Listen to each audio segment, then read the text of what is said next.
these reviews have come so late. But thankfully, I am now finished with college. I just finished my final presentation. Everything is just basically handing in stuff now. I am done with school, and it is wonderful. I am extremely happy about that. And I am just excited to finally be able to breathe, and I can finally do my Game of Thrones reviews that I've been writing down. I've been keeping track of them, waiting for the right time to finally do them, and that is today. I will catch up on both of them. So first is going to be episode 4 of season 3, which is "And Now His Watch Has Ended." Excuse me. So first I'm going to start off in King's Landing, where Tyrion and Varys have a conversation about revenge. Tyrion wants to find out if Varys knows specifically what happened with who tried to kill him and all that kind of situation. And Varys tells him the story about how when he was a young man, he was taken by a sorcerer and he was castrated, and that was thrown into the fire, and from that fire a voice spoke to him, like a demonic voice spoke to him. And ever since then he's hated magic and has wanted revenge on the person who castrated him. And he has waited many years for this, because he was a young boy when he was first castrated.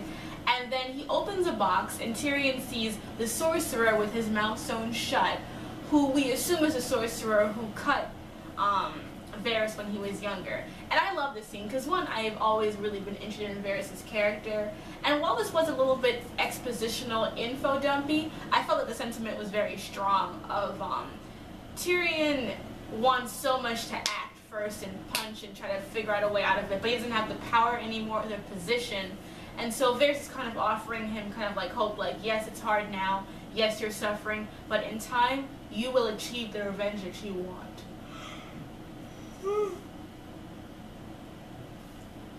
And I also thought it was interesting how he mentioned that part of the reason why he was so rooting for Tyrion against Stannis is because Stannis uses Melisandre, who of course uses magic, and Varys is not having any of that magic in his life. So I thought it was a really good look at his backstory, his motivations, and just him encouraging Tyrion to be smart right now and just hold his time and just settle with what he's doing. And then later we jump to a scene between Varys and Ross. Apparently Littlefinger is so obsessed with Sansa's vagina that, or the potential of getting Sansa's vagina, that he is oblivious to the fact that last episode when Podrick had sex with those 3 prostitutes and they didn't pay, that it just kind of like over his head, and it was kind of like, okay, whatever. I don't know why they keep bringing this scene up. I think, like, alright, some people like the scene last episode because it was funny, entertaining. That's fine, I can deal with that. It's levity. Alright, people liked it. I didn't, but that's me. But to bring it up again, I'm just kind of like, okay, if this better just be the end of it. If they bring this up again another episode, I'll be like, nope, you wasted it. It's too much. But anyway, we found out that Ross can read, and basically because of Varys' intention, Varys finds out that Littlefinger has intentions for Sansa. He decides to go to Lady Olenna, the Queen of Thorns, and tell her about Littlefinger's plan to try and take Sansa away, to kind of get Sansa onto their side, because Sansa technically is the key to the North, because at this time it is assumed that Bran and Rickon are dead, and Robb pretty much is seen as a traitor to the crown, so they don't really count him as anything, and that whoever Sansa marries, potentially their offspring will be heir to Winterfell. And so it's very important that Sansa remains in whoever's hands, because there she becomes a powerful pawn.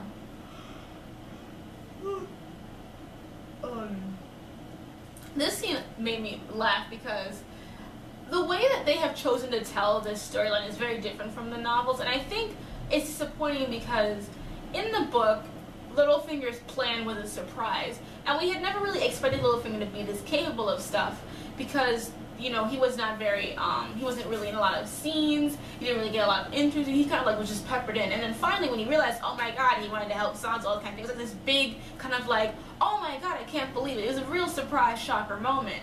And I found out the way that they're playing it off here is kind of very blasé. Everyone knows his plans, everyone's kind of working against him. It's like, if he's supposed to be like this great game player, shouldn't they make him more subtle? And it seems like everyone just knows what he's doing, and that's kind of anticlimactic to me. I mean, Littlefinger was never really given that much justice in the adaptation, especially last season, but I feel like they're just kind of continuing that At least in this episode. Next episode's a little bit better, but this episode is kind of like, I don't want that everyone knows his plans.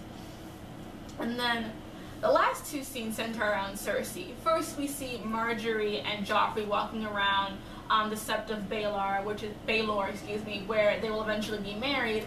And Lady Olenna and Cersei talk about how they try to protect their sons, and they all go off into battle trying to fight things, and they're reckless, but they hold all the political power. And it's a very strong scene for Cersei because you see that she wants power. She wants to be the one in charge and not just depend on Joffrey, because right now her role as Queen Regent is completely dependent on Joffrey being acceptable to her prodding, and he's just he isn't, and now Marjorie's replacing him. I think that what's really interesting is that they kind of have this whole Henry VII, Elizabeth of York, I forget what his mother's name. I think like Margaret Beaufort. I think the Henry VII's mother's name was Margaret. It's kind of almost paralleling that relationship, except in this case Elizabeth York is, taking control. And so it's kind of interesting to see like how Cersei is just so scared for him, and when Marjorie has Joffrey come out to see the people and wave at them, and how like she kind of has tamed Joffrey. She's making him more stable and things like that, and maybe could make him into a good king. I don't think he can ever be a great king. He's too sadistic for that. But she can rear him in. And Cersei's expression when she's looking at Joffrey and Marjorie turning back to look at her, it was so good. And like knowing what I know about Cersei's character, it just was so poignant, because you can tell that this is what she's always feared, is being replaced, because she is replaceable, because she has no actual power. And then we get this interesting scene between her and Daddy Tywin, where she says that the Tyrells are a problem, and also to make sure that they're looking for Jaime, and Tywin's like, what do you think I'm doing? Of course I'm looking for Jaime, he's my heir, even though he can't be your heir because he's from the Kingsguard. But, and then Cersei talks about how she feels like Tywin doesn't appreciate her or see her as part of his legacy or part of his power, that she doesn't have any value, and he kind of has neglected her. And Tywin goes, I don't not tell you things because you're a woman, I don't tell you things because you're not as smart as you think you are. And I have my issues with this scene. I think that Cersei isn't smart. She is not capable. But she wasn't raised to be. I mean, I think that what Tywin does is for all his children, he places expectations on them and never actually looks at them as people. He sees Tyrion as a blight because of his disability, but never sees what he actually is capable of. He sees Cersei, she's a woman, she's there to be married off, and never really tries to give her to reach her own potential. Jaime was kind of, he was always a great fighter, but he never had aspirations to be what his father wanted him to be, but he was still present anyway. He never actually looked at his children and be like, you're good at this, you're good at this, you're good at this, let me raise you in that way. He's very traditional, and he just was not a good father. And I think that while his thing about, I don't distress you because you're a woman is because you're not capable, it's like, well, did you ever train Cersei to be smart? Did you ever make sure she's politically savvy? Because look at the Tyrells, they're a strong unit. They all got it going on. Why, if you had been more productive, maybe that could have been what Cersei could have been. So that's really interesting. I really like that scene.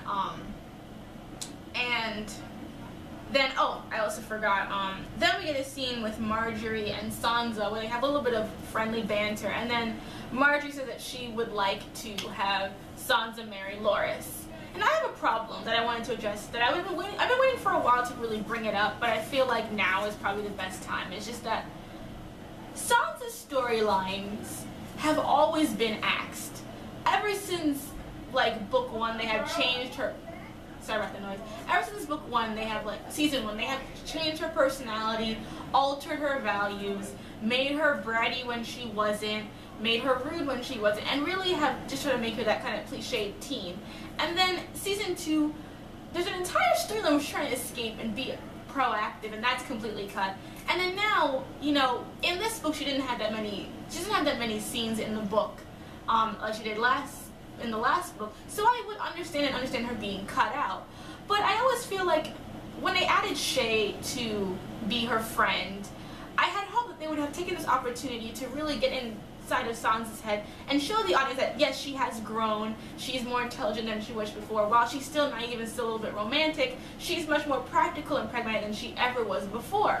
But it seems as though, despite that, they just keep making her just smiley and whatever. They don't really actually actually show her growth in the show. And it's disappointing because at this point she's a different person than she was in book 1, and they have not shown that at all. And I feel like I've heard from a lot of people who already don't like Sansa, and I understand that, but then say like, why didn't you do anything? It's like, well, in the books she was. Why is that entirely cut out? Just so everyone can be doing stuff around her. I mean, it's frustrating because I want there to put more for her, because Sansa's an important character. She's a point of view character, and she's a point of view character for a reason. And yet everything is kind of done around her and not using her and her position in the story to make it better. And it's just been disappointing to me since the beginning, and it's getting worse as the series has progressed. And it's just very obnoxious. So just a little excerpt. Then we head up to the north, and first there's a scene with Bran having a dream about climbing a tree, and then all of a sudden Kat comes out from the corner, and they have a kind of like a redoing of the speech that she gave him in, I think, the first episode about to stop climbing and to make him promise her that. And what happens in this scene is it's kind of like a throwaway scene. It was kind of awkward. Just kind of give you a little clip of Bran to make you sure that she knew he was alive, a little clip of Jojen. But it's kind of like, I kind of hope that it was kind of hinting the fact that Bran's starting to remember stuff about what happened to him. Maybe he'll figure out that Jaime and Cersei were the ones who were responsible for him getting hurt. But we'll see. It's about a little give and take there. It's good, but we'll see what happens. And then Theon escapes with Barry, and they're walking together trying to find their way back into this building where Yara is supposed to be. And Theon has this speech about how he views Ned Stark as a father and that he betrayed his true family. And this is my feeling about this scene and why it doesn't like bother me. I just feel like it's not what I think the character is about. I totally think that Theon knows that he chose the wrong side, and I'm pretty sure that he knows that Robb, he pretty much saw Robb as a brother. I can see that, I view that. But with Ned Stark, I just don't buy that. See, while I do dislike deeply Theon Greyjoy, and I do dislike him for what he did in Winterfell, he doesn't owe the Starks anything. And I know people are like, what do you mean they were good to him? He was still a prisoner. He was still being held against his will. Ned Stark is still responsible for the deaths of his brothers, for the insanity of their mother, for ripping him away from the only family he ever knew. If Ned Stark hadn't have had him for all these years, he wouldn't be in the situation that he'd been in. If his father had been smarter, you know, that kind of thing was happening. And the fact that, like, in the books it said that Ned was always very cold to Theon because he knew that if anything happened in the Iron Islands, he would have to kill Theon, because that was his duty as being the one killing him captive. And I think that a lot of people think that because the Starks were nice to Theon, that Theon owes them something. And I think that's completely false, because it's like, you know, if you're a slave and you have a good owner, a good master, they're still your master and you're still a slave. And just because they were nice wardens didn't make them not his wardens. So while I can see that for Robb and him just feeling upset because he feels like he could have had a better life where he was before, to say that that they're his family, I guess I just don't feel that way about that thing. I know later on more stuff comes out with Theon to talk about that, but just overall, I think that it misrepresented his relationship with him and Ned. I think that it was just been him and Robb and him and the other kids, because he grew up with, you know, the children. They were a part of his lives. But the adults, I don't see as much. I don't see him as really caring. They were both cold to him. Both Kat and Ned were not fond of him because he was always a liability. And then after the speech, Barry has double-crossed him, and he's back in the same room, and Barry tells the guards that he's the one who killed the men and escaped. And so now Theon's probably going to get fucked up even more, which is sad to see, even though I hate him very much. Next, we go to the Riverlands, and basically they are just dogpiling on my poor Jaime. Just, you know, he's just falling apart. They have his hand wrapped around his neck. It's swinging back and forth. They're just making a mockery of him, and he falls from his horse into the mud. And they try to get him up, and he grabs the sword. He's swinging it around, and he's not horrible, but you know, it's not his sword hand. It's not his hand. And you know, he's swinging it around, and he falls back into the mud. And Brienne tries to help him, but they put her back down.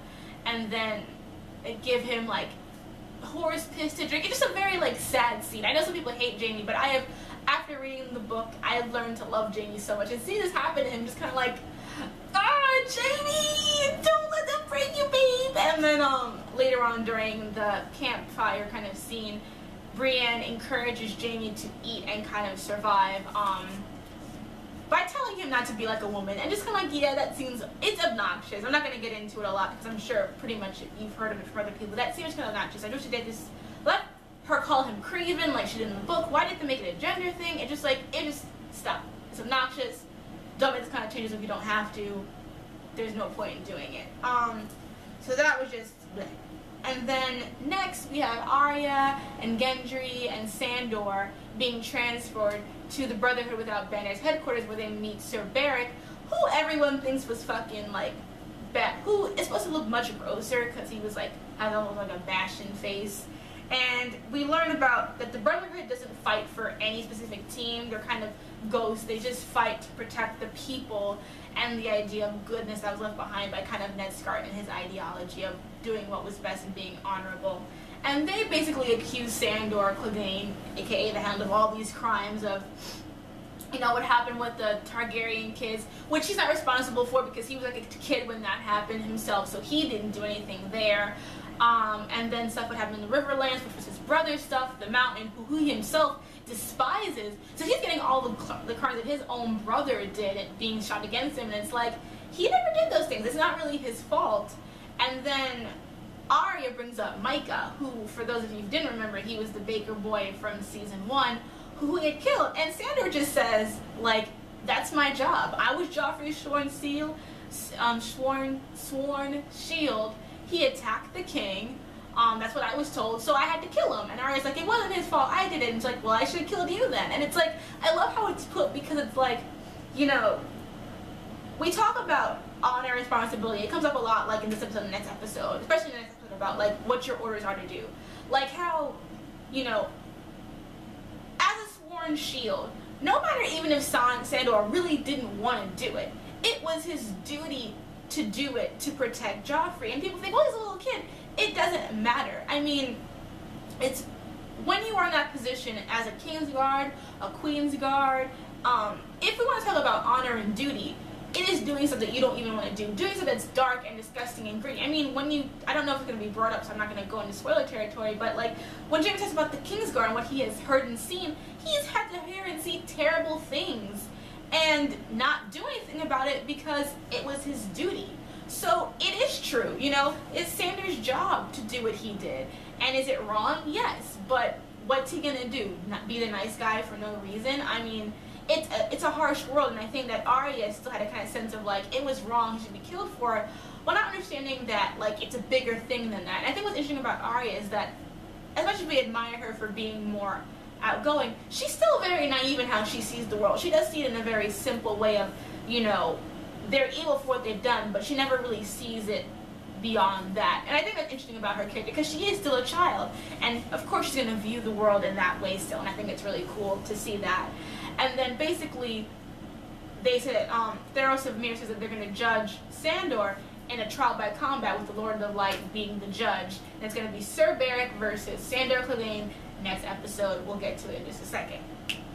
And then we go quickly to Beyond the Wall, where the Night's Watchmen are pissed off because Craster is being a humongous tool towards them, eating all this food while they starve, and when they had to bury one of their men because he died because of starvation. And basically you have, what's this guy's name? Carl, yeah. He basically is getting pissed off because the Knights Commander, Lord Mormont, isn't doing anything. No one's doing anything, and they're just suffering while this is going on. Sam is kind of like going to talk to Gilly, who had just given birth to a boy, and he wants to help her, but she's like, unless you're going to actually do something, just get out of here because I have to take care of my son. And then later that evening, when they're around Craster, they call him a bastard, and he's like, the next person who calls me a bastard is gonna get gutted and whatever. And the other guy called him a bastard, and all shit goes to hell. And they kill Craster, and Craster had brought them in, and they kill him. That's a horrible thing. That's a breaking of honor. of law, of just, you know, tradition, and they broke it, and it was just like, holy shit. And then they kill Mormont, and I wish they had finally done the scene with him and Jorah, because I think a lot of people forget that he is Jorah's dad, and they haven't spoken in years because Jorah was exiled for slavering, and I just wish they had added that in, because I thought it would be a really cute, touching moment of the death that he got. And then Sam escapes with Jilly.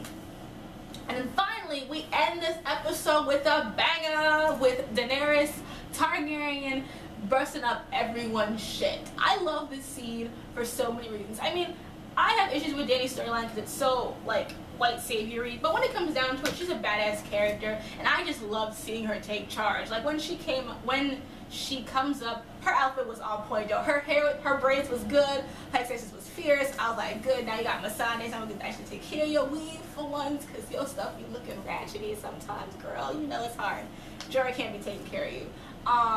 And so she gives up Drogon. Like, Drogon's, like, his voice, like, he's, like, basically saying to, like, Drogon, like, mommy, don't leave me with the creepy bald dude that looks like the mommy from Emo Cap. And just, like, it was just, like, it was so cute, like, hearing him, like, basically cry for his mama. And then when Daenerys turns around with that fucking harpy thingy, and she just, like, you know, she's ordering them around to do stuff, and he's just like, you speak Valyrian? She's like, I'm Daenerys Storm, but oh, Valyrian, bitch. Yes, I speak Valyrian. Bloop, bloop, bloop. And he's just kind of like, oh shit. And Missandei gives him that serious sad eye. It is beautiful. It's like, for those who are like biracial or mixed and bilingual, and you don't really look what the other half of you is, and when you go to like a place and they touch it about you and they think that you don't know Spanish or French or whatever, and you're like, excuse me, I know that's what you're saying, you trifling hoes, and they're like, oh shit, I'm sorry, I didn't know. It just brought back those memories, because there have been times I've gone to get my hair braided at like Haitian salons, and like they don't know I speak French, and I'm just like, yeah, cut the shit, and they're like, oh, I'm sorry. I'm like, yeah. So it just giving me so much life, like the way she just commanded them, like when in that moment you understand, yes, this is why people root for Dany. Like it was her moment to be amazing, and she owned it. I mean, you see a woman with goddamn dragons burning up shit with an 8,000 army of men who are not afraid to die for her. It's like, bitches ain't shit and they can't say nothing, okay? Like, it was a great ending. It was what Dany needs for her storyline. This is the highlight. This is her season, because this is what she needed to be awesome, and she did it. And Barristan and Jorah was kind of like, this is my girl. We're gonna follow her forever. Jorah is so in love with Dany. It's sad and funny to watch at the same time. He's so like into her, and she's just like, Stormborn. But this was a good episode. I thought it was pretty much one of the strongest episodes that we've had so far. I definitely like it a lot. I think it's my favorite since Blackwater. It was a really solid episode. Got a great ending kicker, a lot of development for the characters. 2 thumbs up.